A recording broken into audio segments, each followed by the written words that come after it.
BNP চেয়ারপারসনের উপদেষ্টা আমানুল্লাহ আমান বলেছেন, বর্তমান অন্তর্বর্তীকালীন সরকারের ব্যর্থ করার চেষ্টা করছে পতিত স্বৈরাচারের দোসররা। এই জন্য ফ্যাসিস্টের স্বৈরাচারের মূল উৎপাটন করতে হবে।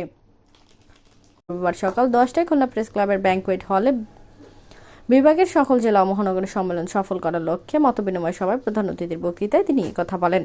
খুলনা বিভাগীয় ভারপ্রাপ্ত সাংগঠনিক সম্পাদক আনিন্দ ইসলাম অমিতের সভাপতিত্বে ও বিভাগীয় সহ সাংগঠনিক সম্পাদক জয়ন্ত কুমার কুণ্ডুর সঞ্চালনায় মতবিনিময় সভায় উপস্থিত ছিলেন বিএনপির vice chairman advocate Nitai Raychaudhuri, তথ্য বিষয়ক সম্পাদক আজিজুল বারী হেলাল, বিএনপি নেতা সৈয়দ মেহেদী আহমেদ রুমি, অধ্যক্ষ সোহরাব উদ্দিন, হাবিবুল ইসলাম হাবিব, শামীমুর রহমান শামীম, এম ওবায়দুল ইসলাম, অমেলুন্দি দাস, অপু, মূল অ্যাডভোকেট শফিকুল আলম মনা, আমির এজাজ খান, কাজী রওনাকুল ইসলাম শ্রাবণ, রবিউল ইসলাম রবি, শফিকুল আলম তুহিন, মনিরুল ইসলাম বাপ্পি সহ কেন্দ্রীয় স্থানীয় নেতৃবৃন্দ, সভায় বিভাগের 10 জেলার নেতৃবৃন্দ অংশগ্রহণ করেন।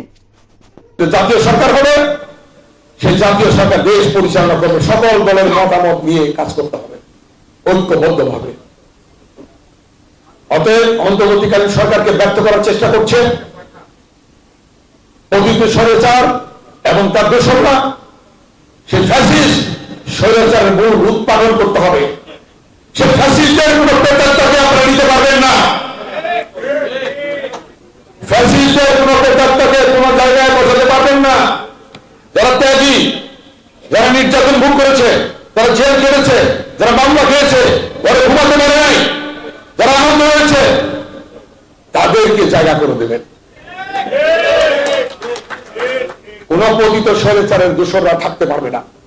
পরিষ্কার বক্তব্য।